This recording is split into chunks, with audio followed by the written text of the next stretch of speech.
Assalamualaikum warahmatullahi wabarakatuh. Nama saya Totok Suprayitno. Saat ini sebagai Ketua Badan Akreditasi Nasional PAUD dan Dikdasmen.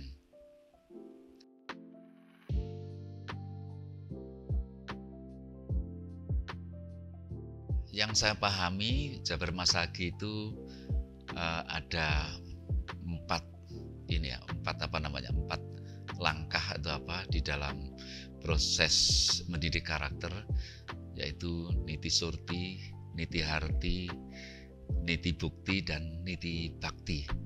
Dan ini bagus sekali, filosofi 4 ini menurut saya bagus sekali, dan ini konsisten dengan yang Ki Hajar Dewantara amanahkan. Kalau Ki Hajar Dewantara dalam bahasa Jawa yaitu ngerti, ngeroso, ngelakoni. Di Masagi malah ditambah bakti. Jadi tiganya sama ditambah bakti, yaitu untuk kepentingan bersama, untuk membaktikan diri kepentingan bersama. Itu saya kira sebuah wisdom dari Jawa Barat ya, khususnya itu yang sangat bagus, dan ini tentu relevan dengan budaya bangsa Indonesia ini. Jadi nggak hanya relevan di Jawa Barat, tapi menurut saya ini sebuah filosofi yang relevan untuk Nusantara ini.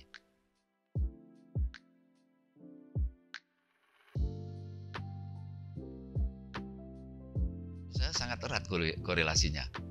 Kalau kurikulum merdeka yang ingin menjadi fokus itu adalah memang karakter dan kompetensi siswa.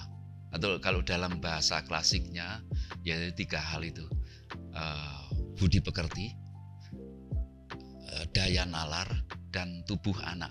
Itu yang dari Ki Hajar Dewantara. Dan itulah yang ingin diangkat, dikemukakan di kurikulum merdeka. Anak diminta melalui kurikulum merdeka itu untuk belajar mengembangkan potensi dirinya, yaitu potensi budi pekertinya, daya nalar, dan kesehatan tubuhnya. Dan yang saya pahami dari Jabar Masagi juga hal-hal semacam itu yang digarap untuk anak-anak kita.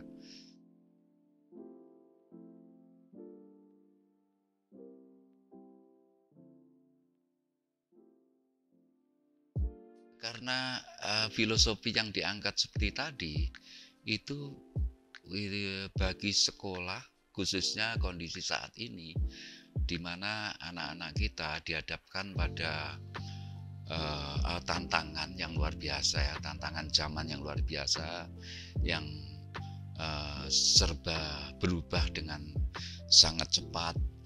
Tantangan yang bagi anak-anak kita mungkin sebelumnya belum pernah dibayangkan, dialami. Filosofi seperti Jabar Masagi menjadi sangat penting untuk anak-anak kita sebagai fondasi belajar lebih lanjut. Jadi meskipun ini filosofi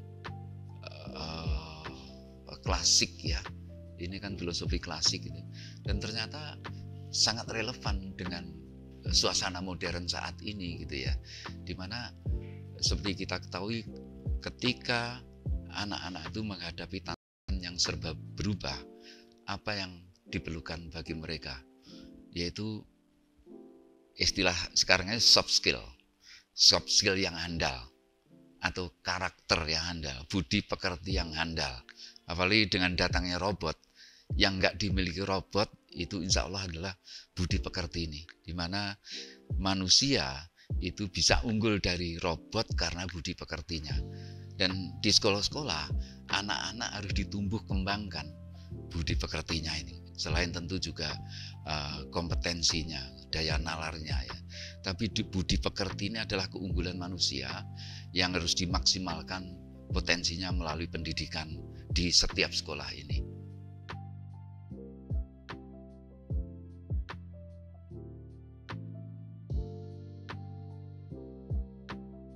Mirip ya dengan sebelumnya ya, karena sekolah itu misi utamanya adalah membuat anak belajar. The objective of education is learning. Sekolah sebagai penyelenggara pendidikan, tujuan utamanya adalah membuat anak-anak belajar baik buruk, belajar salah benar, belajar ilmu, gitu ya. Sehingga kalau pendekatan Bhajar Masagi melalui 4 filosofi tadi, Surti, Harti, Bukti, dan Bhakti tadi, itu adalah memberikan fondasi, ya, jalan ya, anak-anak untuk belajar tadi. Belajar memahami, ya, belajar mengalami, belajar memahami, belajar merasakan, belajar mengalami baik buruk, dan belajar membaktikan dirinya untuk orang lain. Itu yang secara sistematis harus dilakukan di sekolah. Secara sadar, terencana, itu 4 filosofi tadi yang harus dijalankan di sekolah. Jadi filosofi ini sangat relevan bagi sekolah dari proses belajar anak-anak kita. Dan sekali lagi bukan hanya karakter ya, proses ini juga untuk belajar ilmu pengetahuan. Karakter sebagai fondasi untuk belajar. Nggak ada gunanya anak itu pinter ya, tapi nggak jujur. Bahkan kalau nggak salah Bung Hatta ya, kalau pinter itu gampang dibuatnya, tapi kejujuran itu nggak bisa dibuat dengan mudah. Itu harus dilatihkan, disurtikan, dihartikan, dibuktikan, dan dibaktikan sejak kecil semasa anak-anak itu sekolah.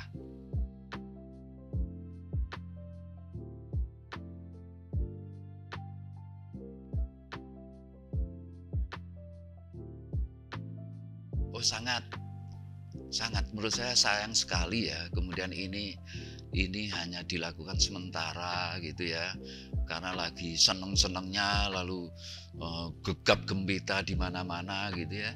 Lalu nanti setelah nggak musimnya terus berhenti. Itu sayang sekali. Kita menginvestasikan, bukan hanya uang, menginvestasikan effort kita, energi kita, waktu kita untuk berdedikasi menggunakan pendekatan ini, lalu tiba-tiba berhenti gitu dengan alasan apapun, itu sangat disayangkan. Jadi kami berharap bahwa proses Masagi ini ya, itu bisa dilanjutkan meskipun pelan nggak apa-apa, tapi berkelanjutan, bisa menjadi gerakan, bukan proyek atau program ya, tetapi gerakan. Kalau gerakan itu berangkat dari inner motivasi dari dalam, keyakinan bahwa ini hal baik ya, yang perlu dilanjutkan. Nah, pelan-pelan nggak apa-apa, tetapi terus saja. Bahkan kalau saya nggak hanya dilanjutkan di Jawa Barat misalnya, kalau bisa juga disebarluaskan ke seluruh Indonesia. Tentu nggak usah pakai nama Masagi, nggak apa-apa. Nah, mungkin setiap provinsi, setiap daerah memiliki local wisdom yang berbeda, tetapi esensinya sama. Gitu ya. Kalau bisa, kalau berkenan, itu Masagi nanti juga mempromosikan filosofi ini ke daerah-daerah lain. Artinya apa? Meskipun nggak pakai Masagi, tapi esensi Masaginya itu berkembang biak di mana-mana.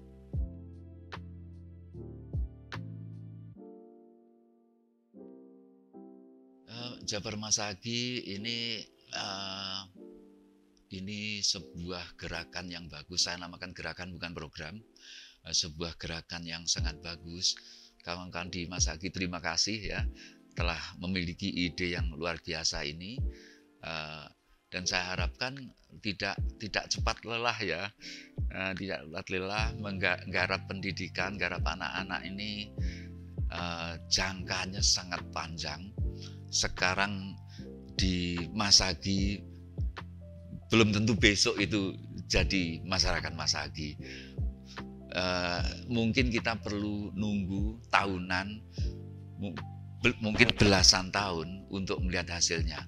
Oleh karena itu tidak cepat lelah, tabah, persisten untuk terus saja gitu ya,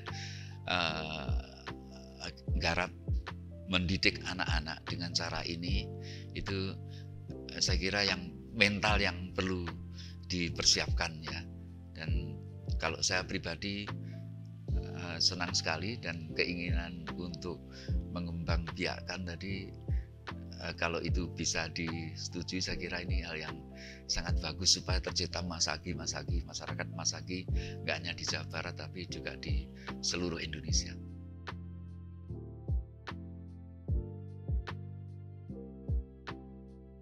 Masagi untuk Indonesia.